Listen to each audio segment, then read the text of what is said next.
राम राम सा जय श्री कृष्णा। स्वागत है आप सभी का जीनियस एजुकेशन में। तो दोस्तों चलो करते हैं संघर्ष मिलकर, क्योंकि मिलकर किया गया संघर्ष सफलता की ओर जाता है। तो दोस्तों इंतजार की घड़ी समाप्त हुई, आ गया है समय जिस पल का आपको इंतजार था। 5 अप्रैल का दोस्तों वादा किया था मैंने, आज दोस्तों 5 अप्रैल हो गई है। तो दोस्तों मैंने बोला था कि जो 5 अप्रैल से आपकी राजस्थान पीटेट और बीएसटीसी की जो लाइव क्लास है दोस्तों स्टार्ट हो जाएंगी। तो दोस्तों आज वो समय आ गया दोस्तों, इंतजार की घड़ी आपकी समाप्त हो गई है दोस्तों। तो पूरा का पूरा बीएसटीसी और पीटेट का सिलेबस यहीं पर कराया जाएगा, ठीक है दोस्तों। वैसे तो जो विशेषता बीएसटीसी और पीटेट के लिए रहेगी, लेकिन वैसे जो राजस्थान जीके है दोस्तों सबके लिए इंपॉर्टेंट होती है, ठीक है दोस्तों। तो राजस्थान जीके हर कॉम्पिटिटिव एग्जाम की अलग नहीं होती दोस्तों, सभी कॉम्पिटिटिव एग्जाम की एक ही होती है दोस्तों। वैसे यहाँ पे जो फोकस रहेगा दोस्तों बीएसटीसी और पीटेट के लिए रहेगा। तो यह राजस्थान जीके की लाइव क्लास रहेगी दोस्तों, सुबह 10 बजे डेली इसी टाइम पर रहेगी, ठीक है दोस्तों। तो दोस्तों आपको वो कंटेंट दिया जाएगा दोस्तों, यहाँ पर जो आपने किताब ली होगी उसमें भी नहीं दिया होगा। तो दोस्तों आज की क्लास और जो आने वाली लाइव क्लास है दोस्तों वो इम्पोर्टेंट रहेंगी। जो और दोस्तों आपके जो बीएसटीसी में और पीटेट में 50 क्वेश्चन आते हैं राजस्थान जीके के, तो दोस्तों उनमें से 40 से 45 क्वेश्चन इन्हीं क्लासों में से जिसने मुझसे अगर पढ़ लिया दोस्तों, तो मैं गारंटी देता हूं कि 40 से 45 क्वेश्चन ठीक करने लायक हो जाओगे आप, ठीक है दोस्तों। तो सबसे पहले हम राजस्थान इतिहास के बारे में बात करेंगे, क्योंकि दोस्तों जो इतिहास होता है दोस्तों उसमें कहानी और रोचक तत्व होते हैं दोस्तों, तो पढ़ने में मज़ा आता है दोस्तों। तो राजस्थान जीके की जो जीके दोस्तों सरल करके पढ़ेंगे तो मज़ा आएगा दोस्तों। जो अपना मिशन है दोस्तों 450 नंबर का रहेगा दोस्तों, अब की बार 450 पार, जिसमें दोस्तों आपको पिछले साल के मॉडल पेपर भी सॉल्व कराऊंगा दोस्तों। और बीएसटीसी और पीटेट की जो पूरी तैयारी विद एमसीक्यू क्वेश्चन, शाम को दोस्तों एमसीक्यू क्वेश्चन की क्लास हुआ करेगी दोस्तों। और जो उसकी पीडीएफ है दोस्तों टेलीग्राम चैनल पर दी जाएगी दोस्तों। हमारा टेलीग्राम चैनल है दोस्तों जीनियस एजुकेशन के नाम से, जीनियस एजुकेशन सेंटर। तो दोस्तों आप सर्च करके आप ज्वाइन हो सकते हैं, ठीक है दोस्तों।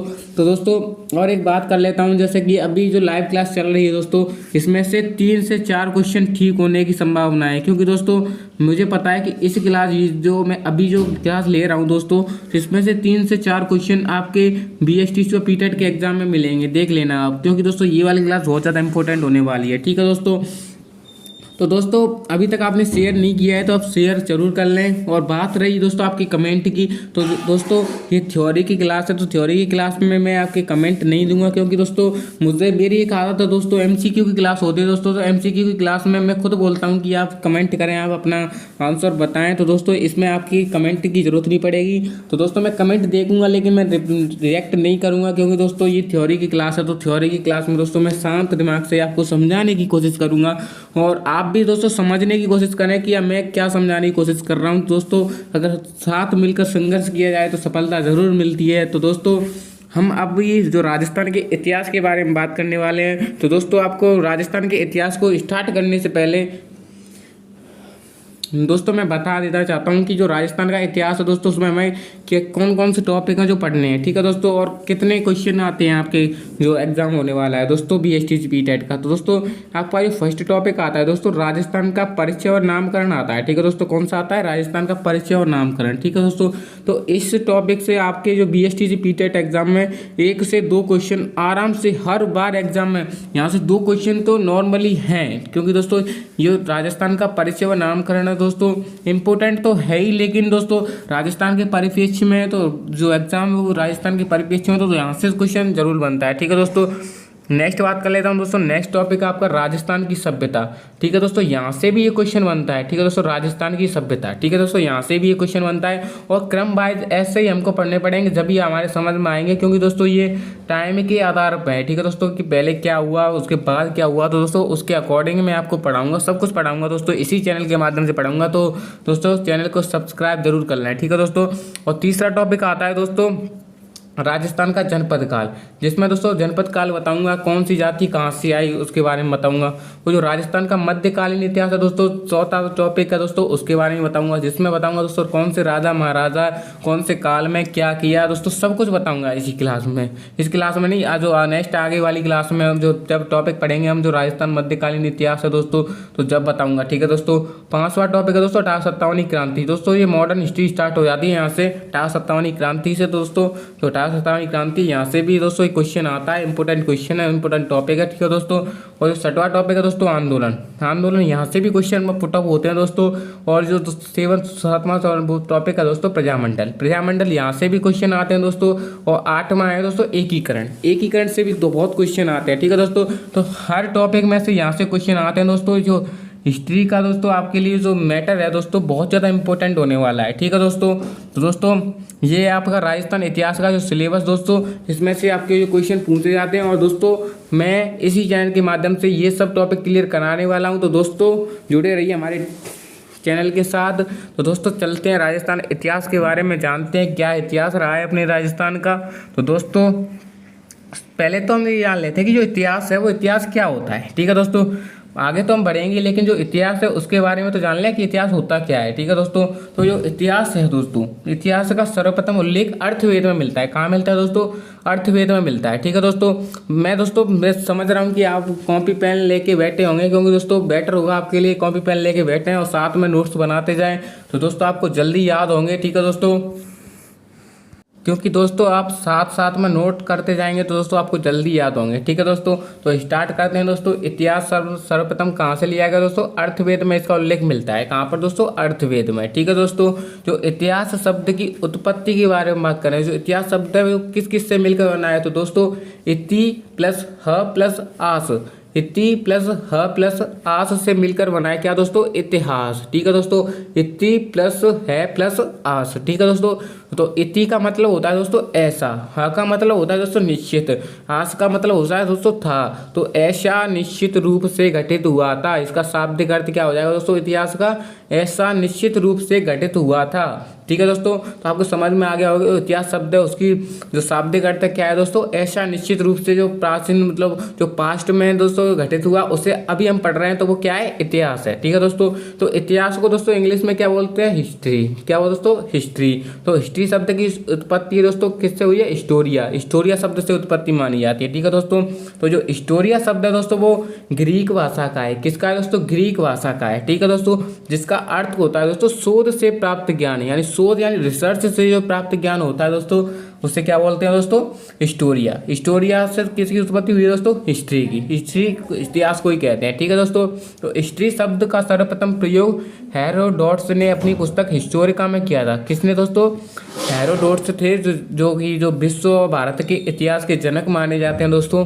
तो उन्होंने अपनी पुस्तक हिस्टोरिका में हिस्ट्री शब्द का सर्वप्रथम प्रयोग किया था। ठीक है दोस्तों, और जो इतिहास शब्द है उसका उल्लेख मिलता है दोस्तों अर्थवेद में, और जो इंग्लिश शब्द है उसका दोस्तों हिस्ट्री, तो उसका उल्लेख मिलता है दोस्तों हेरोडोटस की पुस्तक हिस्टोरिका में। ठीक है दोस्तों, तो आगे चलते हैं दोस्तों। हेरोडोटस को क्या कहते हैं दोस्तों? इतिहास का जनक कहते हैं। ठीक है दोस्तों, इंपॉर्टेंट क्वेश्चन है, इतिहास का जनक कौन है दोस्तों? हेरोडोटस। ठीक है दोस्तों, जो भारतीय अगर क्वेश्चन पूछ लिया जाए दोस्तों भारतीय इतिहास के जनक कौन है, तो दोस्तों वेद व्यास जी हैं, जिनको भारतीय इतिहास का जनक कहा जाता है। ठीक है दोस्तों, राजस्थान के इतिहास के जनक की बात करें दोस्तों, तो राजस्थान के परिप्रेक्ष्य में राजस्थान के इतिहास के जनक कर्नल जेम्स टॉड को कहा जाता है, जो कि दोस्तों घोड़े वाले बाबा हैं। ठीक है दोस्तों, जो स्कॉटलैंड से आए थे। ठीक है दोस्तों, तो इतिहास और सभ्यता और संस्कृति से मिलकर बना है दोस्तों। आपको पता ही है जो इतिहास है दोस्तों वो सभ्यता और संस्कृति से मिलकर बना है दोस्तों। आगे हम बात करेंगे जो सभ्यता है क्या है। संस्कृति तो आपको पता ही है, जो रहन सहन है राजस्थान का वो संस्कृति। सभ्यता जो कि एक दोस्तों नगरीय जो शासन व्यवस्था थी उसमें आता था, जो उसकी हम आगे बात करने वाले हैं। ठीक है दोस्तों, तो जो ये था दोस्तों इतिहास। इतिहास शब्द का ही इतिहास देख लिया हमने। तो दोस्तों आशा करता हूँ अभी जो चीज़ मैंने समझाई है दोस्तों आपकी समझ में आ गई होगी दोस्तों। इतिहास शब्द क्या है, इतिहास क्या है, हम जो पढ़ने जा रहे हैं वो क्या चीज़ है। ठीक है दोस्तों, नेक्स्ट चलते हैं दोस्तों। इतिहास की बात कर लें दोस्तों। इतिहास के परिप्रेक्ष्य में दोस्तों एक युग आया था, प्रस्तर युग। कौन सा दोस्तों? प्रस्तर युग, जिसमें दोस्तों जैसे कि दोस्तों ताम्र युग आया था, उसके बाद दोस्तों लोह युगीन आया था, उसी एक ऐसे ही एक युग आया था दोस्तों प्रस्तर युग, जिसमें दोस्तों जो पत्थरों का प्रचलन सर्वाधिक था। ठीक है दोस्तों, तो उस प्रस्तर युग को 3 कालों में बांटा गया था। इसमें दोस्तों 3 कालों में बांटा गया था दोस्तों। कौन कौन से? प्राग ऐतिहासिक काल, आदि ऐतिहासिक काल और ऐतिहासिक काल। कौन कौन से दोस्तों? प्राग ऐतिहासिक काल, आदि ऐतिहासिक काल और ऐतिहासिक काल। ठीक है दोस्तों, तो दोस्तों इन तीनों कालों में जो पुरातात्विक साक्ष्य जो प्राचीन साक्ष्य प्राप्त हुए थे, जिनसे हमें जानकारी मिलती है, तो साक्ष्य तो दोस्तों तीनों में प्राप्त हुए थे, देख सकते हैं आप, तीनों में प्राप्त हुए थे। लेकिन जो लिखित प्रमाण है दोस्तों, जो प्राग ऐतिहासिक काल है दोस्तों, वहां से साक्ष्य प्राप्त नहीं होते लिखित प्रमाण में। ठीक है दोस्तों, लिखित प्रमाण में कहाँ से प्राप्त नहीं हुए थे? प्राग ऐतिहासिक काल से। और दोनों जो आदि ऐतिहासिक और ऐतिहासिक काल बचा है दोस्तों, वहां से प्राप्त हुए थे। लेकिन जो आदि ऐतिहासिक वो अपठनीय था। तो दोस्तों सबसे बेस्ट कौन सा था दोस्तों? पठनीय था। ठीक है दोस्तों, जिसमें पठनीय मतलब जिसे हम पढ़ सकते हैं। ठीक है दोस्तों, तो पढ़ने योग्य तो दोस्तों देख सकते हैं कि कौन सा था? ऐतिहासिक काल था। ठीक है दोस्तों, पढ़ने योग्य कौन सा था? तो ऐतिहासिक काल था। ठीक है दोस्तों, तो दोस्तों सबसे इंपॉर्टेंट कौन था दोस्तों? ऐतिहासिक काल था, जिससे यहाँ से पुरातात्विक साक्ष्य भी प्राप्त हुए थे, लिखित प्रमाण भी प्राप्त हुए थे, लेकिन जो पठनीय थे। ठीक है दोस्तों, नेक्स्ट चलते हैं दोस्तों।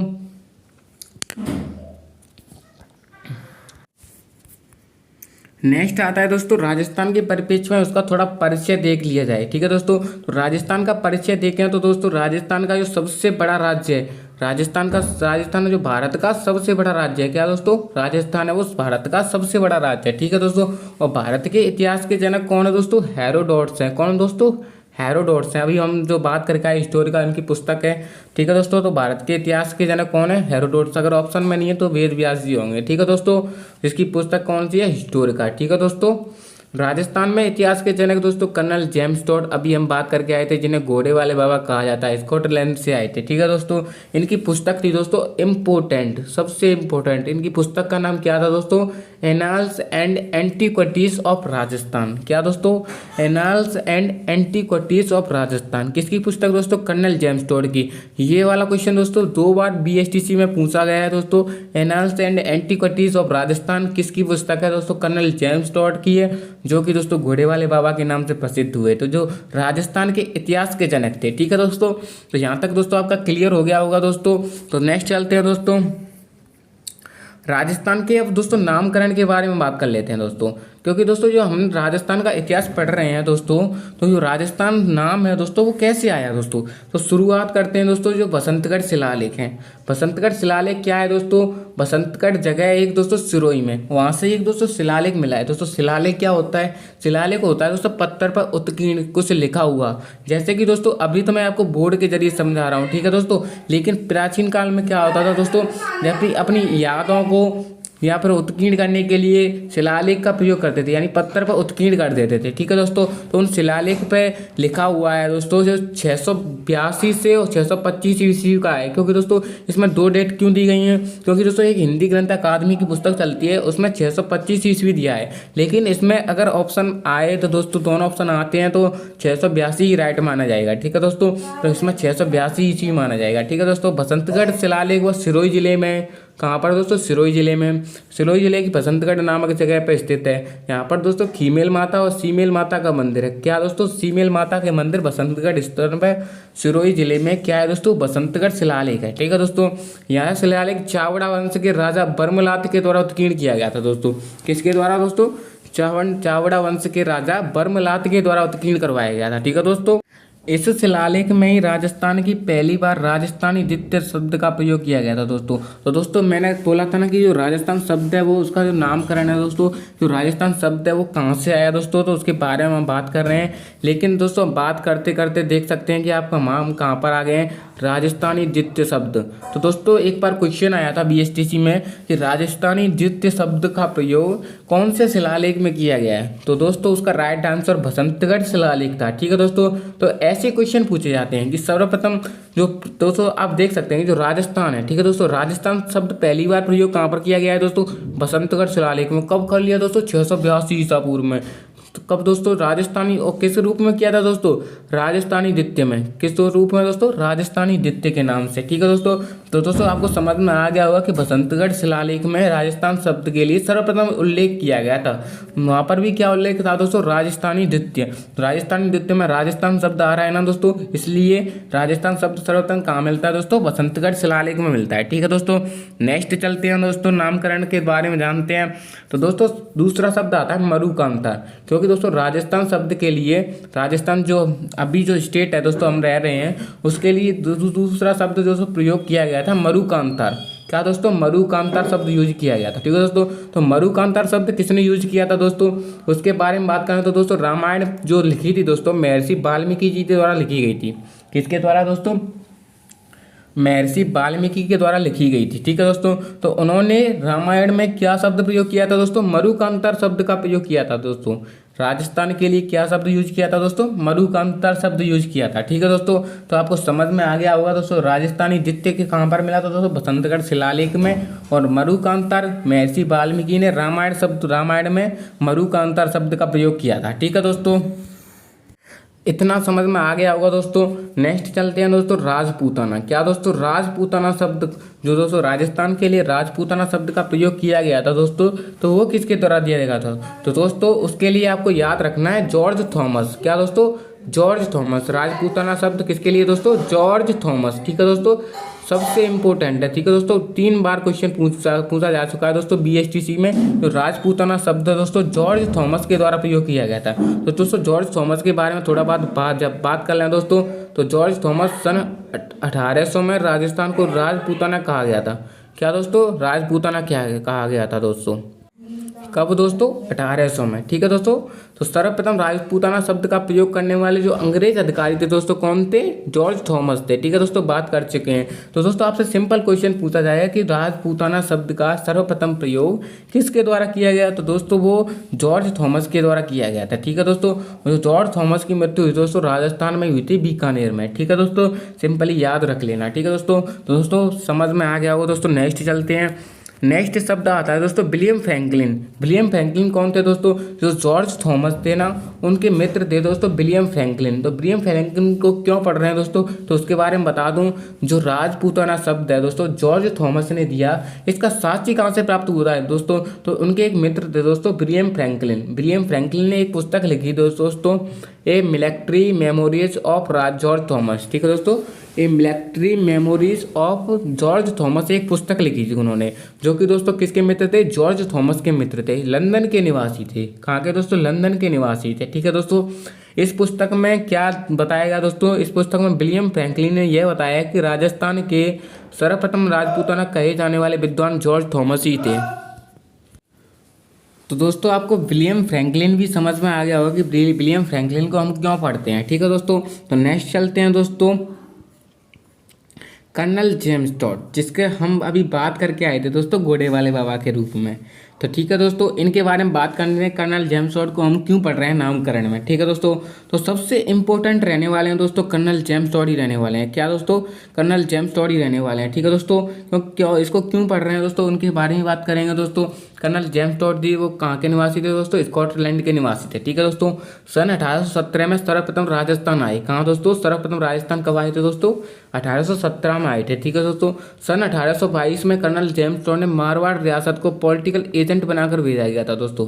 जो कर्नल जेम्स टॉड हैं उनको मारवाड़ रियासत में पॉलिटिकल एजेंट बनाकर भेजा गया था दोस्तों। पॉलिटिकल एजेंट क्या होता था दोस्तों, पहले दोस्तों एक जो राजनीतिक व्यवस्था थी दोस्तों उसमें एजीजी का जो एजेंट होता था दोस्तों उसे पॉलिटिकल एजेंट कहा जाता था। और जो एजीजी होता था दोस्तों, एजेंट टू गवर्नर जनरल, जो राजस्थान का सबसे बड़ा जो ब्रिटेन का जो अधिकारी होता था दोस्तों एजीजी होता था। ठीक है दोस्तों, उसके नीचे जो हर रियासत में एक पॉलिटिकल एजेंट बनाया जाता था। ठीक है दोस्तों, तो वहाँ पर 1822 में कर्नल जेम्स टॉड को नियुक्त किया गया था। ठीक है दोस्तों, तो उसके बाद जो कर्नल जेम्स टॉड है दोस्तों, जो मानसिंह जोधपुर के शासक थे। ठीक है दोस्तों, उस टाइम कर्नल जेम्स टॉड के टाइम पर जो जोधपुर के शासक थे कौन थे दोस्तों, मान सिंह। ठीक है दोस्तों, तो उनके कहने पर कर्नल जेम्स टॉड ने राजस्थान के ऊपर एक पुस्तक लिखी थी दोस्तों। हम बात कर चुके हैं annals and antiquities of Rajasthan. कौन सी दोस्तों, annals and antiquities of Rajasthan, एक पुस्तक लिखी थी दोस्तों।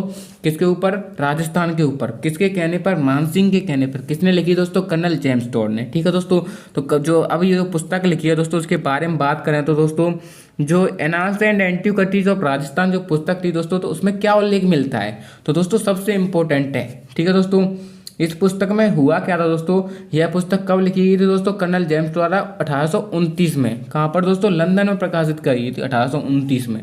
दोस्तों एक बार BSTC में क्वेश्चन पूछा गया था दोस्तों, annals and antiquities of Rajasthan में जो प्रकाशन किया गया था इस पुस्तक का, कब किया गया था दोस्तों, तो जो इसका प्रकाशन किया गया था दोस्तों 1829 में किया गया था। ठीक है दोस्तों, तो दोस्तों यह पुस्तक कर्नल जेम्स द्वारा अंग्रेजी भाषा में लिखी गई थी। तो दोस्तों एनाल्स एंड एंटीक्विटीज जो पुस्तक है दोस्तों, उसका जो हम पढ़ क्यों रहे हैं दोस्तों उसे, तो उसको इसलिए पढ़ रहे हैं दोस्तों, जो राजस्थान शब्द है दोस्तों, जो राजस्थान शब्द सर्वप्रथम राजस्थान शब्द किसके द्वारा दिया गया था, तो सर्वप्रथम जो राजस्थान शब्द है दोस्तों, कर्नल जेम्स टॉड ने राजस्थान के लिए पहली बार 3 नए शब्दों का प्रयोग किया था।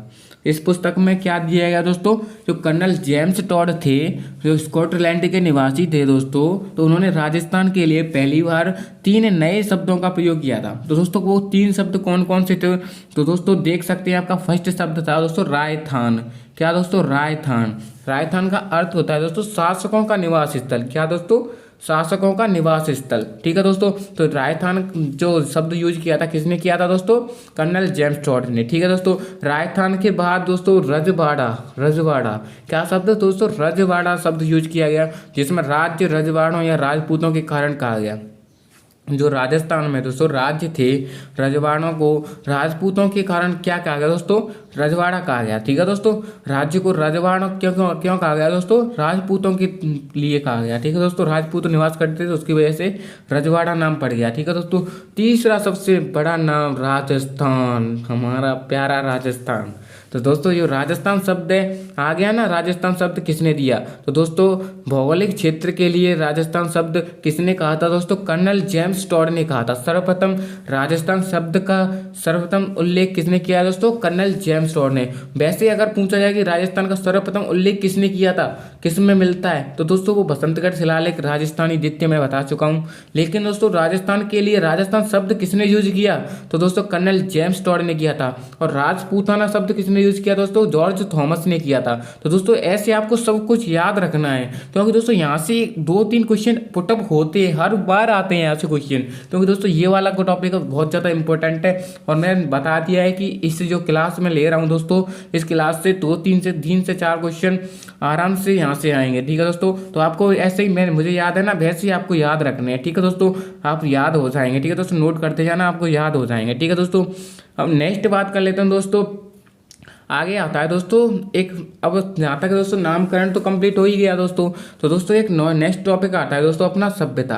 क्या दोस्तों, सभ्यता। दोस्तों मैं अभी बात कर रहा था कि जो इतिहास है वो सभ्यता और संस्कृति का मिला जुला रूप है। ठीक है दोस्तों, तो उसमें सभ्यता शब्द आया था दोस्तों। तो सभ्यता क्या होती है दोस्तों, तो सभ्यता दोस्तों एक नगर होती है। तो दोस्तों पहले जैसे कि अभी कोई आपका गांव या सिटी है, ठीक है दोस्तों, जो प्राचीन काल में बहुत साल पहले बसा हुआ, ठीक है दोस्तों, लेकिन किसी कारणवश भूकंप की वजह से या कोई भी कारणवश बीमारी की वजह से वो नष्ट हो गया। ठीक है दोस्तों, नष्ट हो गया, और कई हजारों 2000 सालों बाद अगर किसी ने उत्खनन किया तो वो उत्खनन साक्ष्य प्राप्त हुए उसमें से। तो उसमें हम ऐसे बताएंगे ना कि इसमें पहले यहाँ इतने लोग निवास करते थे, उसमें जो साक्ष्य मिलेंगे, लिखित प्रमाण मिलेंगे, उनके अकॉर्डिंग उनके रहन सहन संस्कृति वेशभूषा के आधार पर हम देखेंगे कि उसमें क्या था पहले, क्या कौन से लोग रहते थे यहाँ पे, तो सब पता चल जाता है। तो सभ्यता हमारी जो संस्कृति है उसका जो एक रूप होता है दोस्तों, सभ्यता होती है। ठीक है दोस्तों, तो सभ्यता है दोस्तों, इतिहास का मुख्य रूप क्या है दोस्तों, सभ्यता है। ठीक है दोस्तों, तो सभ्यता के बारे में बात कर लेते हैं दोस्तों। तो यहाँ से दोस्तों 1 से 2 क्वेश्चन यहाँ से आते हैं डेली, मतलब जब भी कभी एग्जाम लगाए दोस्तों आपका, तो यहाँ से 2 से 3 क्वेश्चन यहाँ से आते हैं। ठीक है दोस्तों, कहाँ से आते हैं, सभ्यता से आते हैं। तो दोस्तों इस क्लास में मैं सभ्यता स्टार्ट कर दूंगा, और नेक्स्ट क्लास आएगी दोस्तों उसमें सभ्यता कंप्लीट हो जाएंगे अपनी। तो यहाँ से 2 क्वेश्चन बनने वाले हैं दोस्तों, वो कंप्लीट हो जाएंगे। तो दोस्तों स्टार्ट करते हैं सभ्यता। तो दोस्तों सभ्यताओं में सबसे जो मेजर क्वेश्चन बनता है दोस्तों, क्या बनता है दोस्तों, जो सभ्यताओं में से जो मेजर क्वेश्चन बनता है दोस्तों, वो डिस्ट्रिक्ट के लिए बनता है दोस्तों। क्या दोस्तों, डिस्ट्रिक्ट के लिए बनता है कि दोस्तों जो गंगानगर में जैसे अनूपगढ़ सभ्यता है, ठीक है दोस्तों, अनूपगढ़ सभ्यता कौन सी डिस्ट्रिक्ट में है, तो ये ऐसे क्वेश्चन बनते हैं दोस्तों। जो कालीबंगा सभ्यता है दोस्तों कौन सी डिस्ट्रिक्ट में है, तो दोस्तों सबसे मेजर और सिंपल क्वेश्चन ऐसे ही बनते हैं। तो दोस्तों उस क्वेश्चन के बारे में बात कर लें हम कि कौन सा क्वेश्चन बन सकता है दोस्तों, तो आपको प्रॉब्लम ना हो, तो दोस्तों आपका वो वाला मेजर क्वेश्चन या फिर सिंपल क्वेश्चन यहीं से आ जाएगा, ठीक है दोस्तों। तो दोस्तों सबसे पहले बात करते हैं डिस्ट्रिक्ट वाइज, मैंने जो सभ्यता थी दोस्तों वो लिख रखी है दोस्तों, आप देख सकते हैं। अगर आपको इससे भी याद नहीं होता तो कैसे भी याद नहीं हो सकता, मैंने अच्छे से लिख रखा है कि आपको सिंपल लगे दोस्तों। तो दोस्तों देखते हैं गंगानगर, गंगानगर में दोस्तों कौन कौन सी सभ्यता है, तो दोस्तों इसके लिए मैंने ट्रिक लिखी थी ABCDT, ABCDT। तो दोस्तों ए से हो गया अनूपगढ़, बी से हो गया दोस्तों बरौर, सी से हो गया दोस्तों चक-चौरासी, डी से हो गया दोस्तों डेरा, टी से हो गया दोस्तों तरकनवाला। तो दोस्तों गंगानगर में कौन कौन सी है, अनूपगढ़, बरौर, चक-चौरासी, डेरा, तरकनवाला। तो दोस्तों आपको ऐसे याद होनी चाहिए क्योंकि दोस्तों यहाँ से क्वेश्चन हर बार आता है, ठीक है दोस्तों। नेक्स्ट आता है दोस्तों हनुमानगढ़, हनुमानगढ़ से कौन कौन सी सभ्यता है दोस्तों, कालीबंगा, पीलीबंगा, रंगमहल। कौन सी दोस्तों, कालीबंगा, पीलीबंगा, रंगमहल, ठीक है दोस्तों। झुंझुनू, झुंझुनू की बात करें तो दोस्तों झुंझुनू में सभ्यता है दोस्तों सोनारी, सोनारी सभ्यता कहाँ पर है दोस्तों, झुंझुनू में, ठीक है दोस्तों। नेक्स्ट चलते हैं दोस्तों, नेक्स्ट है आपका सीकर, सीकर में कौन सी सभ्यता है दोस्तों, सबसे इम्पोर्टेंट सभ्यता गणेश्वर, कहाँ पर है दोस्तों, गणेश्वर सभ्यता कहाँ पर है दोस्तों, सीकर में। तो दोस्तों आपको ऐसे ही जिले वाइज याद होनी चाहिए, ठीक है दोस्तों। तो मैं आपके लिए सबसे पहले जो मैटर है दोस्तों वही लेके आया हूँ कि आपको जिले वाइज याद हो जाए, फिर उसके बाद मैं इनके बारे में बताऊँ, ठीक है दोस्तों। और जो जयपुर में है दोस्तों, जयपुर में कौन कौन सी है दोस्तों, बैराट सभ्यता है, जोधपुरा सभ्यता है और नलियासर। दोस्तों बहुत से बच्चे कंफ्यूज हो जाते हैं कि जोधपुरा सभ्यता जोधपुर में होगी, लेकिन जोधपुर में ना होगा, जयपुर में है, ठीक है दोस्तों। जयपुर में कौन कौन सी सभ्यता है दोस्तों, बैराट, जोधपुरा और नलियासर, ठीक है दोस्तों। नेक्स्ट दोस्तों टोंक, टोंक में कौन कौन सी सभ्यता है दोस्तों, रेड और नगर। दोस्तों रेड और नगर कहाँ पर है दोस्तों, टोंक में, ठीक है दोस्तों। लेकिन दोस्तों नगरी सभ्यता है कौन सी दोस्तों, नगरी सभ्यता कहाँ पर है दोस्तों, नगरी चित्तौड़गढ़ में, लेकिन नगर सभ्यता है वो कहाँ पर है दोस्तों, टोंक में, ठीक है दोस्तों। चित्तौड़गढ़ की बात करें दोस्तों आ गई ना नगरी, ठीक है दोस्तों, नगरी कहाँ पर है दोस्तों, चित्तौड़गढ़ में, ठीक है दोस्तों। बूंदी की बात करें तो बूंदी में कौन सी सभ्यता है दोस्तों, गरदड़ा, गरदड़ा कहाँ पर है दोस्तों, बूंदी, गरदड़ा, बूंदी, गरदड़ा, बूंदी, ठीक है दोस्तों। कोटा में कौन कौन सी सभ्यता है दोस्तों, अलनिया और तिपटिया, अलनिया सभ्यता और तिपटिया सभ्यता कहाँ पर है दोस्तों, कोटा में, ठीक है दोस्तों। नेक्स्ट चलते हैं दोस्तों झालावाड़ एवं झालावाड़ में कौन सी सभ्यता है दोस्तों, खानपुरा, कौन सी सभ्यता है दोस्तों, खानपुरा कहाँ पर है दोस्तों, झालावाड़ में। अलवर में दोस्तों कौन सी सभ्यता है, डाडीकर, कौन सी सभ्यता है दोस्तों, अलवर में डाडीकर, ठीक है दोस्तों। मेन आता है दोस्तों भरतपुर, भरतपुर में कौन सा है दोस्तों, दर, बयाना, नोह, मला। कौन सी दोस्तों, दर, बयाना, नोह, मला, ऐसे याद करनी है आपको, दर, बयाना, नोह, मला कहाँ पर है दोस्तों, भरतपुर में, ठीक है दोस्तों। सवाई माधोपुर में कौन सी सभ्यता है दोस्तों, सवाई माधोपुर में कोल माहौली, क्या दोस्तों, कोल माहौली सभ्यता कहाँ पर है दोस्तों, सवाई माधोपुर में, ठीक है दोस्तों। बीकानेर में कौन सी सभ्यता है दोस्तों, सावनिया और सौती, सावनिया और सौती सभ्यता कहाँ पर है दोस्तों, बीकानेर में, ठीक है दोस्तों। जैसलमेर में कौन सी सभ्यता है दोस्तों, ओला, सोनू, पारवार, ओला, सोनू, पारवार कौन कहाँ पर है दोस्तों, जैसलमेर में कौन सी सभ्यता है दोस्तों, ओला, सोनू और पारवार, ठीक है दोस्तों। नेक्स्ट चलते हैं दोस्तों आपकी सिरोही, सिरोही में कौन सी सभ्यता है दोस्तों, चंद्रावती, चंद्रावती सभ्यता कहाँ पर है दोस्तों, सिरोही में, ठीक है दोस्तों। और दोस्तों नेक्स्ट बात करें जालौर, जालौर, जालौर में कौन सी सभ्यता है दोस्तों, भीनमाल, भीलमाल, ठीक है दोस्तों। पाली, पाली में कौन सी सभ्यता है दोस्तों, नाडौल, नाडौल, पाली में नाडौल, ठीक है दोस्तों। नेक्स्ट आती है दोस्तों नागौर, नागौर में कौन सी सभ्यता है दोस्तों, कुराडा और जायल कहाँ पर है दोस्तों, नागौर में, ठीक है दोस्तों। अजमेर, अजमेर में कौन सी सभ्यता है दोस्तों, बूढ़ा पुष्कर, बूढ़ा पुष्कर कहाँ पर है दोस्तों, अजमेर में, ठीक है दोस्तों। भीलवाड़ा, भीलवाड़ा में कौन सी सभ्यता है दोस्तों, ओजियाना और बागौर, ओजियाना और बागौर सभ्यता कहाँ पर है दोस्तों, भीलवाड़ा में, ठीक है दोस्तों। राजसमंद, राजसमंद में कौन सी सभ्यता है दोस्तों, गिलुंड, गिलुंड कहाँ पर है दोस्तों, राजसमंद में, ठीक है दोस्तों। आहड़, आहड़ कहाँ पर है दोस्तों, उदयपुर में, उदयपुर में कौन सी है दोस्तों, आहड़, बालाथल और ईसबाल, आहड़, बालाथल और ईसबाल कहाँ पर है दोस्तों, उदयपुर में, ठीक है दोस्तों।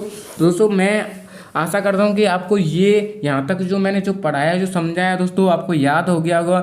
जो डिस्ट्रिक्ट वाइज मैंने सभ्यता बताई है दोस्तों ये तो आपको याद करनी पड़ेगी, क्योंकि दोस्तों इनकी कोई ट्रिक नहीं है। आपको अगर आप इन पर प्रैक्टिस करेंगे तो दोस्तों आपको ये याद हो जाएंगी दोस्तों। तो दोस्तों मैंने जो सभ्यता बताई है दोस्तों इन सभ्यताओं को अगर आपने याद कर लिया तो एक क्वेश्चन आपका पक्का हो जाएगा दोस्तों।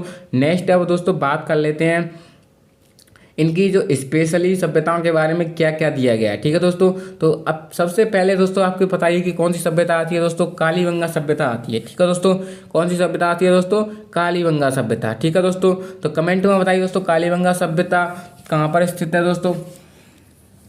तो दोस्तों आपने देख ही लिया होगा कि कालीबंगा सभ्यता कहाँ पर है दोस्तों, हनुमानगढ़ डिस्ट्रिक्ट में है। ठीक है दोस्तों, तो कालीबंगा सभ्यता की दोस्तों विस्तार से बात करने वाले हैं। ठीक है दोस्तों, जो कालीबंगा सभ्यता है दोस्तों किस भाषा का शब्द है दोस्तों, कालीबंगा शब्द किसका है, सिंधी भाषा का शब्द है। ठीक है दोस्तों, जो कालीबंगा सभ्यता हम पढ़ रहे हैं दोस्तों उसमें कालीबंगा जो शब्द है दोस्तों सिंधी भाषा का शब्द है। ठीक है दोस्तों, जिसका शाब्दिक अर्थ होता है दोस्तों काली चूड़ियाँ। क्या होता है दोस्तों, काली चूड़ियाँ। ठीक है दोस्तों, जो हनुमानगढ़ डिस्ट्रिक्ट में स्थित है। ठीक है दोस्तों, कहाँ पर स्थित है दोस्तों, हनुमानगढ़ डिस्ट्रिक्ट में। ठीक है दोस्तों, जो हनुमानगढ़ डिस्ट्रिक्ट में स्थित है, लेकिन हनुमानगढ़ जो जिला मुख्यालय है दोस्तों, जैसे कि हर जिले का जो जिला मुख्यालय होता है दोस्तों, तो हनुमानगढ़ जिला मुख्यालय है वहाँ पर दोस्तों, जो हनुमानगढ़ जिला मुख्यालय है दोस्तों तो उसके दक्षिण पश्चिम में 30 किलोमीटर दूर है। ठीक है दोस्तों, लेकिन एक बार क्वेश्चन पूछा गया था दोस्तों कि जो कालीबंगा सभ्यता है वो जिला मुख्यालय से कौन सी दिशा में है, तो दोस्तों दक्षिण पश्चिम दिशा में है। ठीक है दोस्तों, एक बार ऐसे ही बीएसटीसी में क्वेश्चन पूछा गया था दोस्तों जो कालीबंगा सभ्यता है कौन सी नदी के किनारे है, तो दोस्तों याद रखना घग्गर नदी के किनारे है। किसके दोस्तों, घग्गर नदी के किनारे हैं। घग्गर नदी को दोस्तों मृत नदी कहते हैं, सोतर नदी कहते हैं। ठीक है दोस्तों, क्या दोस्तों, मृत नदी और सोतर नदी किसे कहते हैं दोस्तों, घग्गर नदी को ही कहते हैं। ठीक है दोस्तों, अब दोस्तों बात कर लेते हैं जो कालीबंगा सभ्यता है, सबसे पहले किसको पता चला कि जो कालीबंगा सभ्यता यहाँ पर है, तो कालीबंगा सभ्यता थी दोस्तों उसकी सर्वप्रथम जानकारी किसने दी थी दोस्तों, एलपी टेसीटोरी। किसने दोस्तों, एलपी टेसीटोरी। ठीक है दोस्तों, कहाँ के दोस्तों, पुदीने के निवासी थे दोस्तों ये एलपी टेसीटोरी ने जो कालीबंगा सभ्यता थी तो दोस्तों वहाँ उसकी सर्वप्रथम जानकारी है किसने दी थी दोस्तों, एलपी टेसीटोरी जी ने दी थी। ठीक है दोस्तों, और दोस्तों अब बात कर लेते हैं जो कालीबंगा सभ्यता की खोज किसने की थी, किसने पता लगाया कि जो कालीबंगा सभ्यता यहाँ पर है, हनुमानगढ़ डिस्ट्रिक्ट में किसने देखा कि किसने रिसर्च की कि यहाँ पर कालीबंगा सभ्यता है, तो दोस्तों जो रिसर्च की दोस्तों अमलानंद घोष ने की थी दोस्तों 1952 ईस्वी में। तो दोस्तों एक बार क्वेश्चन आया था कि कालीबंगा सभ्यता की खोज किसने की थी, तो अमलानंद घोष ने की थी दोस्तों। कब की थी दोस्तों, 1952 ईस्वी में। ठीक है दोस्तों, ऐसे आपको याद रखना पड़ेगा, इसे याद रखने के लिए आपको ही मेहनत करनी पड़ेगी। ठीक है दोस्तों, और जो दोस्तों खोज होने के बाद दोस्तों उसमें उत्खनन किया गया, यानी खुदाई। उत्खनन का मतलब होता है दोस्तों खुदाई, कि इसमें क्या क्या निकला उसका, जो जैसे कि कोई चीज़ मिल जाए मुझे, ठीक है दोस्तों, तो मैं थोड़ी खोजूंगा, मैं तो बस बता दूंगा कि यहाँ पर बस खुदाई करो। ठीक है दोस्तों, तो उनका उत्खनन किसने किया था दोस्तों, बीबी लाल और बी के थापड़। किसने दोस्तों, बीबी लाल और वी के थापड़। ठीक है दोस्तों, कब किया गया था दोस्तों, 1961 से 69 के बीच में। कब दोस्तों, 1961 से 69 के बीच में उत्खनन किया गया था कालीबंगा सभ्यता का। ठीक है दोस्तों, तो दोस्तों यहाँ तक आपको समझ में आ गया होगा दोस्तों। तो दोस्तों अब बात कर लेते हैं जो कालीबंगा सभ्यता है दोस्तों इसका जो समय क्या है दोस्तों। ये कालीबंगा सभ्यता है, जो कालीबंगा सभ्यता किस समय की है दोस्तों, कौन से काल की है दोस्तों। मैंने बताया था कि सभ्यता होती है दोस्तों उसमें रिसर्च करते हैं दोस्तों कि ये सभ्यता मिली है वो कौन से टाइम की है, इसमें कौन से लोग निवास करते थे। ठीक है दोस्तों, तो ऐसे कालीबंगा सभ्यता के समय की बात करें तो दोस्तों इसका पता चला एक पद्धति होती है दोस्तों C14 के अनुसार, यानी कार्बन पद्धति होती है दोस्तों एक, उसके अनुसार इसका काम जो समय पता चला है दोस्तों 2350 ईसा पूर्व से 1750 ईसा पूर्व की सभ्यता है। कब की दोस्तों, 2350 ईसा पूर्व से 1750 ईसा पूर्व की सभ्यता है। ठीक है दोस्तों, तो दोस्तों इसका जो पता चला था वो कार्बन 14 पद्धति थी दोस्तों, उसकी वजह से इसका समय के पता चला है। ठीक है दोस्तों, अब दोस्तों कालीबंगा सभ्यता के उपनामों की बात कर लेते हैं। क्या दोस्तों, कालीबंगा सभ्यता के उपनामों की बात कर लेते हैं। ठीक है दोस्तों, तो दोस्तों कालीबंगा सभ्यता के उपनामों की बात करें तो इनके पास सबसे पहला नाम आता है दोस्तों दीनहीन बस्ती। तो दोस्तों दीनहीन बस्ती क्यों कहते हैं दोस्तों, यहाँ पर कालीबंगा सभ्यता में दोस्तों खोजा गया है तो ईंट बिखरी पड़ी है, तो दोस्तों इस वजह से दीनहीन बस्ती कहा गया है दोस्तों। दोस्तों ये हड़प्पा कालीन सभ्यता है। ठीक है दोस्तों, कौन सी सभ्यता है दोस्तों, हड़प्पा कालीन सभ्यता है। ठीक है दोस्तों, इस वजह से क्या कहा गया दोस्तों, हड़प्पा कालीन सभ्यता कहा गया है। ठीक है दोस्तों, नेक्स्ट आता है दोस्तों सिंधु कालीन सभ्यता। क्या दोस्तों, सिंधुकालीन सभ्यता कहा गया है। ठीक है दोस्तों, और जो आदि ऐतिहासिक काल सभ्यता भी कहा गया है। ठीक है दोस्तों, कौन सी? आदि ऐतिहासिक काल सभ्यता भी कहा गया है। ठीक है दोस्तों, और जो कांस्य युगीन सभ्यता भी कहा गया है दोस्तों। किसे? कालीबंगा सभ्यता को क्या कहा गया है दोस्तों? कांस्य युगीन सभ्यता भी कहा गया दोस्तों।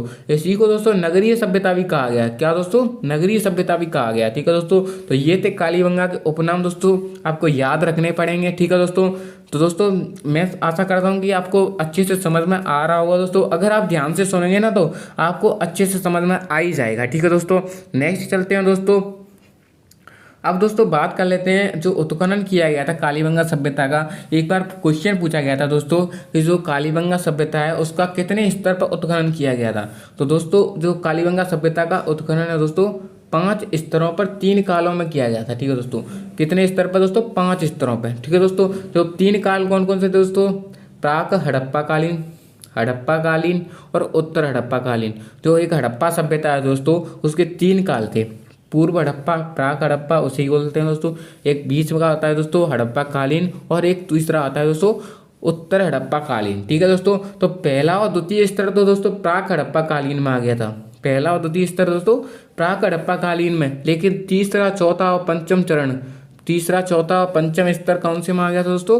हड़प्पा और उत्तर हड़प्पा कालीन सभ्यता में आ गया था। ठीक है दोस्तों, तो दोस्तों ये थे 5 स्तर और 3 कालों में जिनका उत्खनन किया गया था दोस्तों। यहाँ से क्वेश्चन आ सकता है। ठीक है दोस्तों, नेक्स्ट बात कर लेते हैं दोस्तों। ये दशरथ शर्मा जी हैं, इतिहासकार हैं दोस्तों। मैंने आपने पढ़ाई हुआ इतिहास में, दशरथ शर्मा जी हैं। उनके बारे में मध्यकालीन इतिहास में बात करें, किसी भी राजा महाराजा के बारे में, ऐसा कोई भी राजा महाराजा नहीं है जिसके बारे में इन्होंने टिप्पणी ना की हो।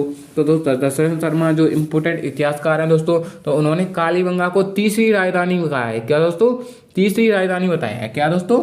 तीसरी राजधानी किसने बताया दोस्तों? दशरथ शर्मा जी ने बताया है। ठीक है दोस्तों, तो दोस्तों ये थी जैसा कि तो आप देख पा रहे हैं कि जो दशरथ शर्मा है उन्होंने क्या बताया दोस्तों? कालीबंगा को तीसरी राजधानी बताया। ठीक है दोस्तों, लेकिन एक बार दोस्तों मैंने देखा था कि कई जो किताब वालों में उन्होंने लिख रखा है कि दोस्तों राजस्थान में भारत में स्वतंत्रता के बाद प्रथम खोजा गया स्थल कालीबंगा है। लेकिन दोस्तों ऐसा नहीं है। राजस्थान में अगर बात की जाए तो राजस्थान में खोजा गया पहला स्थान दोस्तों कालीबंगा है। लेकिन भारत में दोस्तों स्वतंत्रता के बाद खोजा गया स्थान दोस्तों रोपड़ है, जिसकी खोज दोस्तों 1950 में की गई थी। लेकिन स्वतंत्रता प्राप्ति के बाद भारत में खोजे जाने वाला दूसरा स्थल कौन सा है दोस्तों? कालीबंगा है। ठीक है दोस्तों, कौन सा स्थल है दोस्तों? कालीबंगा है। ठीक है दोस्तों, और जो राजस्थान की परिप्रेक्ष्य में बात करें कि स्वतंत्रता के बाद राजस्थान में खोजा गया प्रथम स्थल तो कालीबंगा ही माना जाएगा। लेकिन दोस्तों भारत के परिप्रेक्ष्य में बात करें तो दूसरा स्थल कौन सा है दोस्तों? कालीबंगा है। ठीक है दोस्तों, सिंधु सभ्यता का भारत में सबसे बड़ा स्थल दोस्तों देखा जाए तो चौथा स्थल कालीबंगा है। ठीक है दोस्तों, कौन सा है? चौथे नंबर पर आता है दोस्तों सिंधु सभ्यता में भारत के सबसे बड़े स्थलों में। चौथे नंबर पर क्या होता है दोस्तों? कालीबंगा। ठीक है दोस्तों, और दशरथ शर्मा ने क्या बताया दोस्तों? तीसरी सबसे बड़ी राजधानी बताया है। ठीक है दोस्तों, कालीबंगा को। ठीक है दोस्तों, और सिंधु सभ्यता का सबसे बड़ा स्थल बात करें तो ये हमारे काम के नहीं है। ठीक है दोस्तों, वैसे ही आप देख लेना अगर आप देखना चाहें तो। ठीक है दोस्तों, नेक्स्ट चलते हैं दोस्तों। कालीबंगा सभ्यता की विशेषताओं के बारे में बात करें दोस्तों, हमने कालीबंगा सभ्यता के उत्खनन परिप्रेक्ष्य में उसके बारे में बात कर लिया दोस्तों। तो कालीबंगा सभ्यता की थोड़ी विशेषता के बारे में बात कर लेंगे। कालीबंगा सभ्यता से जो साक्ष्य प्राप्त हुए हैं दोस्तों, क्या क्या साक्ष्य मिले हैं? तो दोस्तों सबसे पहले बात करते हैं नगर नियोजन। नगर नियोजन यहाँ से जो निवास स्थल है दोस्तों उसके आधार पर क्या मिला है। ठीक है दोस्तों, तो यहाँ से बात करें तो उच्च भूमि गढ़ी क्षेत्र और निम्न भूमि नगर क्षेत्र दोनों भाग दूरीकृत तथा यहाँ से दोहरी रक्षा पीर, दोहरी रक्षा प्राचीर, प्राचीर होता है दोस्तों दीवार, दोहरी रक्षा प्राचीर के प्रमाण मिले हैं। क्या दोस्तों? दोहरी रक्षा प्राचीर के प्रमाण मिले हैं, इसलिए कालीबंगा को दोहरे परकोटे वाली सभ्यता भी कहते हैं। इम्पोर्टेंट दोस्तों, क्या दोस्तों? नगर नियोजन क्या दोस्तों? मकान, घर मकान कैसे बने उसके अकॉर्डिंग बात करें तो दोस्तों यहाँ से दोहरी रक्षा प्राचीर मिली है, यानी जो सिक्योरिटी के लिए जो दीवार बनाई गई दोस्तों, तो दोहरी दीवार बनाई गई थी। ठीक है दोस्तों, दोहरी दीवार बनाई गई थी। ठीक है दोस्तों, तो वहाँ के ऐसे प्रमाण मिले हैं कालीबंगा से, इसलिए यहाँ पर कालीबंगा सभ्यता को क्या कहते हैं दोस्तों? दोहरे परकोटे वाली सभ्यता कहा जाता है। क्या दोस्तों? दोहरे परकोटे वाली सभ्यता कहा जाता है। या नगरीय सभ्यता किसे कहते हैं दोस्तों? हम बात कर चुके हैं, कालीबंगा को ही कहते हैं। ठीक है दोस्तों, तो दोस्तों आपको इतना समझ में आ गया होगा कि नगर नियोजन में दोहरी रक्षा प्राचीर के प्रमाण मिले हैं, इस वजह से कालीबंगा को दोहरे परकोटे वाली सभ्यता भी कहते हैं। ठीक है दोस्तों, नेक्स्ट बात कर लेते हैं दोस्तों सड़कों की। सड़कें कैसी हैं दोस्तों, सीधी हैं एवं एक दूसरे को समकोण पर काटती हुई हैं। ठीक है दोस्तों, जो सड़कें मिली हैं दोस्तों कालीबंगा में वो कैसी हैं दोस्तों, सीधी हैं लेकिन एक दूसरे को समकोण पर काटती हैं। ठीक है दोस्तों, 90 डिग्री कोण पर काटती हैं।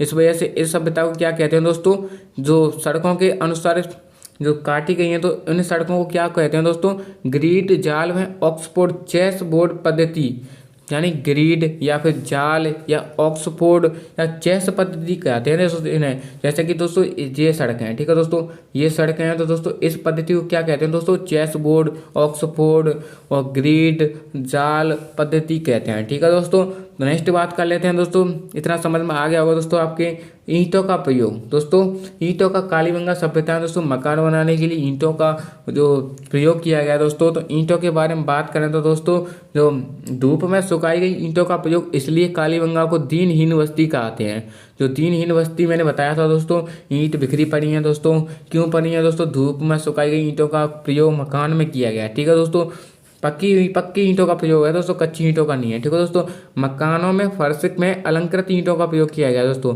मकान में फर्शों में क्या दोस्तों, अलंकृत ईंटों का प्रयोग किया गया दोस्तों। ठीक है दोस्तों, इससे बेहतरीन प्रयोग से पता चलता है कि कालीबंगा के निवासी कलात्मक अभिव्यक्ति से परिपूर्ण थे दोस्तों। इससे जो इस साक्ष्य मिला है दोस्तों अलंकृत ईंटों का, तो इससे हमें पता चलता है कि जो बेहतरीन प्रयोग से पता चलता है कि दोस्तों जो कालीबंगा के निवासी थे दोस्तों कलात्मक अभिव्यक्ति से परिपूर्ण थे। ठीक है दोस्तों, किससे, कलात्मक अभिव्यक्ति से परिपूर्ण से। तो दोस्तों जो ईंट जिसमें प्रयोग किए गए हैं दोस्तों, तो उनका आकार क्या है दोस्तों, उनका आकार है दोस्तों 4:2:1, यानी 30:15:7.5 जो अनुपात मिला है दोस्तों। लंबाई जिनकी 4 है दोस्तों, चौड़ाई 2 है दोस्तों और ऊंचाई 1 है। ठीक है दोस्तों, 4:2:1। ठीक है दोस्तों, क्वेश्चन पूछा जा चुका है दोस्तों। ईंटों जो कालीबंगा सभ्यता में ईंटों का प्रयोग किया गया है दोस्तों, तो उसमें जो ईंटों की जो आकार है दोस्तों क्या है, तो दोस्तों 4:2:1 है। ठीक है दोस्तों, नेक्स्ट बात कर लेते हैं दोस्तों। नेक्स्ट दोस्तों वो विशेषता आती है दोस्तों मोहरें। ठीक है दोस्तों, तो यहाँ से मोहरें प्राप्त हुई हैं दोस्तों। कैसी मोहरें प्राप्त हुई हैं दोस्तों, तो मोहरों की बात करें तो दोस्तों यहाँ से कालीबंगा से प्राप्त मोहरों पर व्याघ्र एवं महिला कुमारी देवी का चित्र मिला है दोस्तों। जो कालीबंगा सभ्यता से प्राप्त मोहरें हैं दोस्तों, तो वहाँ से क्या दोस्तों, जो बाघ और एक महिला कुमारी देवी का चित्र मिला है। कहाँ से मिला है दोस्तों, मोहरों से। ठीक है दोस्तों, ये मोहरें दोस्तों कैसी हैं दोस्तों, बेलनाकार हैं। तो कैसी हैं दोस्तों, मोहरें कैसी हैं दोस्तों, बेलनाकार हैं। ठीक है दोस्तों, बेलनाकार मोहर होने के कारण दोस्तों जो कि दोस्तों मेसोपोटामिया एक सभ्यता है दोस्तों, वहाँ से जिसका संबंध बताया गया है। ठीक है दोस्तों, किससे बताया गया दोस्तों, मेसोपोटामिया, क्योंकि वहाँ पर भी दोस्तों बेलनाकार मोहरें हैं। ठीक है दोस्तों, उन पर महिला व कुमारी देवी का चित्रण है, इसकी वजह से इनको मेसोपोटामिया से संबंध बताया गया कालीबंगा सभ्यता का। और दोस्तों यहाँ पर जो सभ्यता थी यानी जो मातृतात्मक व्यवस्था थी दोस्तों, तो वो कैसी व्यवस्था थी दोस्तों, मातृ सत्तात्मक व्यवस्था थी। कैसी दोस्तों, मातृ सत्तात्मक व्यवस्था थी और एकल परिवार थे, यानी संयुक्त परिवार नहीं थे। यहाँ पर दोस्तों कैसे थे, एकल परिवार थे। ठीक है दोस्तों, और दोस्तों नेक्स्ट एक इतिहासकार आते हैं दोस्तों, विदेशी इतिहासकार रेक्स ने क्या कहा है दोस्तों, रेक्स ने बताया है कि जो कालीबंगा सभ्यता है दोस्तों, भूकंप के प्रमाण जो कालीबंगा सभ्यता है दोस्तों, जो नष्ट कैसे हुई थी दोस्तों, भूकंप की वजह से हुई थी। तो दोस्तों जो रेक्स ने भूकंप के प्रमाण से समझाया है। ठीक है दोस्तों, जो रेक्स थे उन्होंने क्या बताया दोस्तों, भूकंप से संबंधित बताया है। ठीक है दोस्तों, नेक्स्ट आता है दोस्तों मानव की खोपड़ी से प्राप्त, इस खोपड़ी में 6 छिद्र हैं। क्या दोस्तों, इसमें जो कालीबंगा सभ्यता है दोस्तों, वहाँ पर दोस्तों एक खोपड़ी मिली है जिसमें क्या है दोस्तों, 6 छिद्र पाए गए हैं। यानी इससे पता चलता है कि यहाँ पर शल्य चिकित्सा की, यानी इनका इलाज किया गया था, वहाँ पर टाँके वाके लगाए गए थे दोस्तों, इसकी वजह से 6 छिद्र मिले हैं। अर्थात जो कालीबंगा सभ्यता के लोग थे दोस्तों शल्य चिकित्सा से परिचित थे। किससे दोस्तों, शल्य चिकित्सा, मेडिसिन भी थी दोस्तों पहले। ठीक है दोस्तों अब बात कर लेते हैं इसकी लिपि की बात करें तो दोस्तों इसमें जो भाव चित्रात्मक लिपि भी मिली गई थी दोस्तों, सर्पिलाकार थी। कैसी दोस्तों, सर्पिलाकार थी दोस्तों, ऐसी लिपि थी दोस्तों जो समझ में नहीं आई है दोस्तों। इसे कौन सी कहते हैं दोस्तों, वृष्टुभेदम। इस लिपि को क्या कहते हैं दोस्तों, वृष्टुभेदम कहते हैं दोस्तों, जिसे अभी तक पढ़ा नहीं जा सका है। ठीक है दोस्तों, इस लिपि को दोस्तों दाएं से बाईं ओर लिखा जाता है। किससे दोस्तों, दाएं से बाईं ओर इधर से। ठीक है दोस्तों, इसलिए हम कह सकते हैं कि जो कालीबंगा सभ्यता है दोस्तों आदि ऐतिहासिक काल की है। कौन सी सभ्यता है दोस्तों, आदि ऐतिहासिक काल की है, क्योंकि दोस्तों जो यहाँ पर साक्ष्य तो मिले हैं लेकिन पढ़ नहीं सकते। ठीक है दोस्तों, आदि ऐतिहासिक काल की सभ्यता है। ठीक है दोस्तों, नेक्स्ट चलते हैं दोस्तों। नेक्स्ट आता है दोस्तों यहाँ पर शवदान की प्रक्रिया। यहाँ पर जो ऐसे मृत्यु होने के बाद दोस्तों उनको क्या किया जाता था उनके शव का, ठीक है दोस्तों। तो उसके बाद का बात करें तो शवदान जिसमें 3 प्रकार के साक्ष्य मिले हैं, ठीक है दोस्तों। शवदान में क्या मिला है दोस्तों, 3 प्रकार के साक्ष्य मिले हैं, जिसमें दोस्तों फर्स्ट आता है पूर्ण शवदान। पूर्ण शवदान में क्या होता था दोस्तों, पूर्ण शरीर को दफनाना मुस्लिम विधि से, ठीक है दोस्तों। इसमें क्या होता था दोस्तों, पूर्ण शवदान में क्या होता था दोस्तों, पूर्ण शरीर को दफना देते थे मुस्लिम विधि से, ठीक है दोस्तों। आंशिक विधि से आंशिक शवदान क्या होता था दोस्तों, जंगल में पशु पक्षियों के खाने के लिए छोड़ देना, यानी जो मर जाने के बाद दोस्तों शव का जो दान करते थे दोस्तों तो जंगल में छोड़ देते थे, लेकिन जो पशु पक्षी थे भूखे वो खा जाते थे दोस्तों, तो उनको दफनाया नहीं जाता था, ठीक है दोस्तों। एक होता था तीसरा दोस्तों कलश शवदान। कलश शवदान होता था दोस्तों हिंदू रीति रिवाजों से होता था दोस्तों। अग्निदास कर अस्थियों को कलश में रखकर दफनाते थे दोस्तों हिंदू विधि से। तो दोस्तों आप समझ सकते हैं कि इनमें तीनों विधि प्रचलित थी, मुस्लिम विधि, पारसी विधि और हिंदू विधि, ठीक है दोस्तों। शवदान में तीनों विधि प्रचलित थी, ठीक है दोस्तों। तो इतना समझ में आ गया दोस्तों।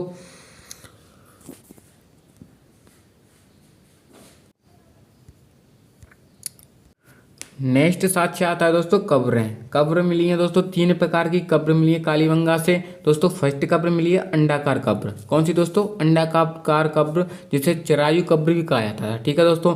नेक्स्ट मिली है दूसरी दोस्तों आयताकार कब्र। आयताकार कब्र में क्या होता है दोस्तों, आयत के आकार की दोस्तों एक कब्र होती थी, ठीक है दोस्तों, जो अभी राजस्थान में प्रचलित हुई है, ठीक है दोस्तों, मुस्लिमों में, ठीक है दोस्तों। नेक्स्ट है दोस्तों मिश्रित कब्र। मिश्रित कब्र में क्या होता है दोस्तों, महिला एवं पुरुष दोनों अर्थात युगल शवदान।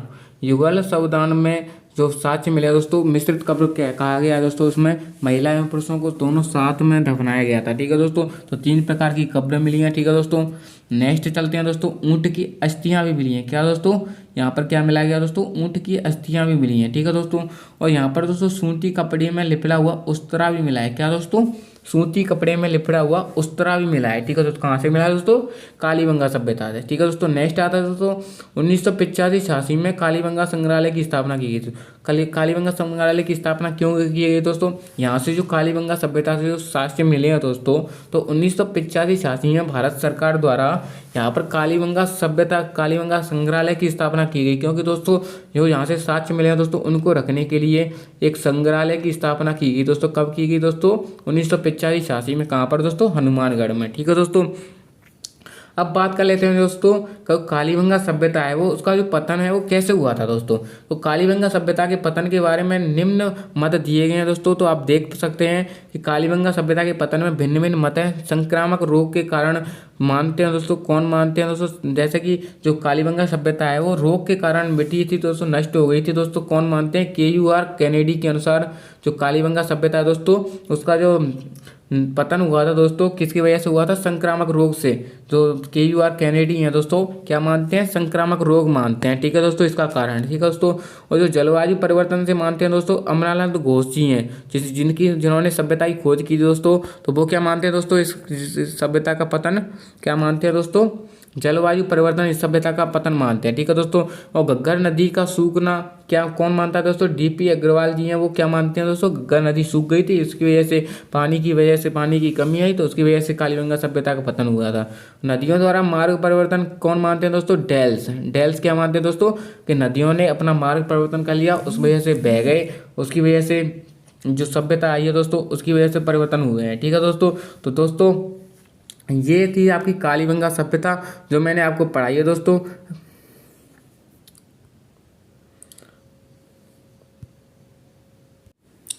सॉरी दोस्तों, ये वो एक मिसप्रिंट हो गया दोस्तों। मिसप्रिंट की वजह से जो विशेषताएं थी दोस्तों वो नीचे चली गई, कुछ विशेषताएं दोस्तों, उसकी वजह से दोस्तों वैसे तो कुछ नहीं हुआ है, लेकिन मैं द्वारा से समझा देता हूँ। जो आपकी जो कुछ विशेषता रह गई हैं कालीबंगा सभ्यता की दोस्तों, ये थी कि दोस्तों लकड़ी की नालियों के प्रमाण मिले हैं दोस्तों। क्या दोस्तों, विश्व में सर्वप्रथम लकड़ी की नालियों के प्रमाण मिले हैं दोस्तों। कहाँ से मिले हैं दोस्तों, कालीबंगा सभ्यता से मिले हैं, ठीक है दोस्तों। तो याद रखना कि जो लकड़ियों की नालियों के प्रमाण कहाँ से मिले हैं दोस्तों, कालीबंगा सभ्यता से मिले हैं, ठीक है दोस्तों। दोस्तों जो कालीबंगा सभ्यता के जो खिड़की और दरवाजे होते थे दोस्तों, मुख्य सड़क की ओर ना खुलकर पीछे की ओर गली में खुलते थे दोस्तों। जो खिड़की और दरवाजे थे दोस्तों कालीबंगा सभ्यता के, वो कहाँ पर खुलते थे दोस्तों, पीछे की ओर खुलते थे। ठीक है दोस्तों, वो जो कालीबंगा सभ्यता है दोस्तों, वहाँ कृषि की बात करें तो विश्व में सर्वप्रथम जुते हुए खेत के प्रमाण कहाँ पर मिले हैं दोस्तों, कालीबंगा सभ्यता से मिले हैं। ठीक है दोस्तों, जो विश्व में कृषि के जो सर्वप्रथम जुते हुए खेत के जो प्रमाण मिले हैं दोस्तों, कहाँ से मिले हैं दोस्तों, कालीबंगा सभ्यता से मिले हैं। ठीक है दोस्तों, ये वाली जो पीपीटी थी दोस्तों पीछे रह गई थी दोस्तों, मिसप्रिंट हो गया है, इसकी वजह से ये वाली विशेषताएं दोस्तों पीछे पढ़नी पड़ रही है, ये पहले ही पढ़ लेते थे दोस्तों। इंपॉर्टेंट विशेषताएं, सारी विशेषताएं दोस्तों इसकी वजह से मिसप्रिंट हो गया। तो दोस्तों कोई बात नहीं, आप वैसे मैनेज कर सकते हैं दोस्तों, आप इनको पीछे लेके लेना। ठीक है दोस्तों, तो जो सर्वप्रथम खेत के प्रमाण दोस्तों, वैसे भारत तो विश्व में बात करें तो सर्वप्रथम खेत के प्रमाण तो मेहरगढ़ में मिले थे, लेकिन सर्वप्रथम जुते हुए खेत कहाँ पर मिले थे दोस्तों, कालीबंगा में मिले थे। ठीक है दोस्तों, और यहाँ पर दोस्तों एक ही निश्चित समय में सभ्यता के लोग एक ही निश्चित समय 2 फसल करते थे दोस्तों। जैसे कि दोस्तों एक साथ, जैसे कि गेहूँ और सरसों होती है, जैसे ही यहाँ के जो निवासी थे दोस्तों एक साथ 2 फसलें करते थे। कौन सी फसलें करते थे दोस्तों, चना व सरसों एक साथ। ठीक है दोस्तों, उगाते थे, अर्थात दोहरी खेती के प्रमाण कहाँ से मिले हैं दोस्तों, कालीबंगा से मिले हैं। ठीक है दोस्तों, और यहाँ पर दोस्तों यज्ञ परंपरा के प्रमाण भी मिले हैं, यहाँ से दोस्तों 7 अग्नि वेदिकाएं मिली हैं। कितनी दोस्तों, 7 अग्नि वेदिकाएं मिली हैं, जिससे आप समझ सकते हैं कि यहाँ पर जो यज्ञ वेदी भी की है, यज्ञ परंपरा भी प्रचलित थी। ठीक है दोस्तों, नेक्स्ट आता है दोस्तों पशु बलि प्रथा। पशु बलि प्रथा भी थी दोस्तों, यहाँ पर जो अग्नि वेदिकाएं मिली हैं उसके पास जानवरों की हड्डी मिली है, इसका मतलब जहाँ पे लोग थे वो बलि प्रथा करते थे। ठीक है दोस्तों, तो दोस्तों ये कुछ विशेषताएं थी दोस्तों, पीछे रह गई थी दोस्तों, उसके लिए सॉरी दोस्तों। तो दोस्तों ये थी आपकी कालीबंगा सभ्यता। दोस्तों आशा करता हूँ दोस्तों आपको वीडियो अच्छी लगी होगी। वीडियो अच्छी लगी है तो वीडियो को लाइक करें, और दोस्तों ऐसे ही डेली आपको लाइव क्लास के माध्यम से आपको पढ़ाया जाएगा दोस्तों। तो दोस्तों आशा करता हूँ आपकी ये लाइव क्लास अच्छी रही होगी दोस्तों। अगर दोस्तों आपको वीडियो अच्छी लगी है तो वीडियो को लाइक करें, चैनल पे पहली बार विजिट करें तो प्लीज़ चैनल को सब्सक्राइब जरूर करें। मिलते हैं अपनी नेक्स्ट लाइव के साथ। थैंक यू दोस्तों।